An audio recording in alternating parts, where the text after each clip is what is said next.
दोस्तों इमेजिन करिए आपका फोन एक दिन के लिए कहीं पे खो चुका है या फिर खराब हो चुका है और आपको वो एक पूरा दिन बिना फोन के झेलना पड़े तो कैसा लगेगा आपको। सोच भी नहीं सकते, ये हमारे लिए बड़ा डिफिकल्ट हो जाएगा।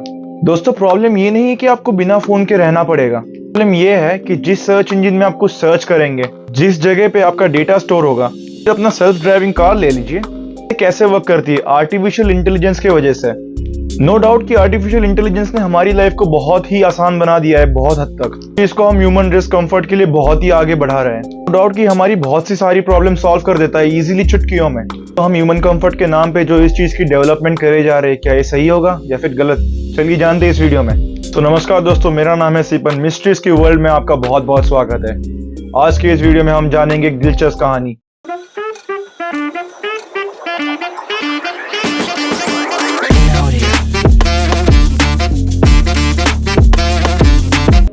तो शुरू करते हैं आर्टिफिशियल इंटेलिजेंस, ये कंसेप्ट कहाँ से आया था। तो 1956 में इंग्लैंड में एक छोटी सी जगह है जिसका नाम है डार्टमाउथ। उसी जगह पे एक कॉन्फ्रेंस हो रही थी। उनका उद्देश्य एक ही था कि एक ऐसी थिंकिंग मशीन बनाए जो कि रियलिस्टिक लगे। जबकि ये कॉन्फ्रेंस डार्टमाउथ में हुआ तो इसे डार्टमाउथ कॉन्फ्रेंस कहा जाता है। बहुत से इंटेलिजेंस गैदर हुए थे। उनका एक ही उद्देश्य था कि वो एक थिंकिंग मशीन बनाए जो कि आर्टिफिशियल इंटेलिजेंस जैसे काम करे। उस समय Allen Newell and John McCarthy उन्होंने अपना एआई रिसर्च पे पहला पड़ाव बढ़ाया था। उनका मिशन ये था मशीन बनाए जो कॉम्प्लेक्स प्रॉब्लम इजीली सॉल्व कर सके, बहुत सी भाषाओं को अंडरस्टैंड कर सके, कुछ हद तक ह्यूमन एक्टिविटी को मिमिक भी करे। और 1956 में ये चीज बहुत ही मुश्किल होने वाली थी।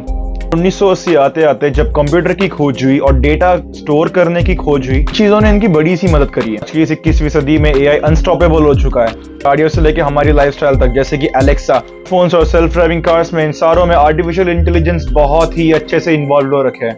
पर ये चीज कितनी अच्छी हो सकती है हमारे लिए। शुरुआती स्टेज पे थे, जैसे कि चैट जीपीटी, स्नैपचैट। फेसबुक ने कुछ ऐसी खोज करी गलती से जो कि उन्हें भारी पड़ सकती थी। इन्हीं डेवलपमेंट स्टेजों में जब फेसबुक ने अपनी एआई डेवलपमेंट में रिसर्च करना शुरुआत ही करा था, तब दो इंजीनियरों या फिर डेवलपर्स का दिमाग ऐसा घुमा, उन्होंने सोचा क्यों ना हम दो चैट बॉट्स को आपस में बात करवा के देखें कि होता क्या है। उन दो चैट बॉट्स को एक चैलेंज दिया। एक का नाम था एलिस और एक का नाम था बॉब। तो करना कुछ नहीं था, बस उन्होंने दो आपस में ट्रेड करनी थी। जैसे कि उन्हें कुछ चीजें दी गई थी, जैसे कि बॉल्स, कुछ भी चीजें होगी, बुक्स, हैट्स, कुछ भी चीजें हो सकती है। उन्हें उस चीज को किसी अमाउंट की जगह एक्सचेंज करना या फिर उन्हें बार्टर सिस्टम यूज करना था। जब वो बात करने लग गए तो उन्होंने कुछ आपस में ही अपनी अलग ही लैंग्वेज में बात करनी स्टार्ट कर दी, जो कि इंग्लिश था पर था बड़ा अजीब। कन्वर्सेशन स्टार्ट हो तो ही बॉब का पहला मैसेज आया, I can I everything else. फिर एलिस कहती, balls have zero, to me to me to me and so on.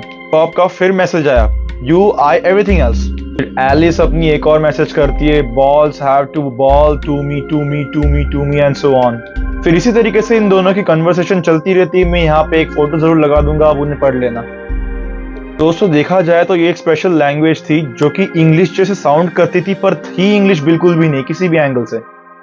और हालांकि इंजीनियर्स और या फिर डेवलपर्स ने इन्हें प्रोग्राम इस तरीके से करा था कि इनकी स्पेशलाइजेशन होनी चाहिए सिर्फ बार्टरिंग सिस्टम एंड बिजनेस के लिए, ना कि आपस में बात करने के लिए। जैसे इस पे थोड़ा सा गौर करा गया तो समझ में आया ये चीज कि इन्होंने अपना एक अलग सा ही लैंग्वेज बना रखा है, बिना इंसानों को एक हिंट दिए हुए। लैंग्वेज बनाना एक छोटी मोटी बात नहीं है। हालांकि डेवलपर्स क्लेम करते हैं कि इनकी एक अलग से लैंग्वेज थी जो कि इन्होंने अपने लैंग्वेज में नेगोशिएट करा था, जो कि हम में से कोई भी नहीं जानता कि ये चीज कितना ही सच होगा। दोस्तों नो डाउट कि एआई ने हमारी जिंदगी बड़ी आसान बना दी है। हर एक स्टेप में वो हमारी बहुत सी चीजों में हेल्प करता है, पर इसका मतलब ये नहीं कि हम उन्हें हमारी जिंदगी में इतना ही घुल जाए कि वो हमारी नीड बन जाए। Excess of anything is poisonous to health. मतलब ये होता है कि कोई भी चीज को आप अगर एक्सेस करें तो वो एक पॉइजन में बदल जाती है। मेरा इस चीज को लेके एक ही सजेशन है कि हमें आर्टिफिशियल इंटेलिजेंस को कुछ हद तक ही बढ़ावा देना चाहिए, ना कि फुल्ली। आप, मैं या फिर कोई भी ये नहीं जानता कि ये जाके हमारे लिए कितनी दिक्कतें खड़ी कर सकती है। तो दोस्तों एआई की इस रोमांचक कहानी में मैं आपके लिए पार्ट 2 भी लाऊंगा, जहां पे हम ये डिस्कस करेंगे कि एआई ने और कितने कांड कर रखे हैं।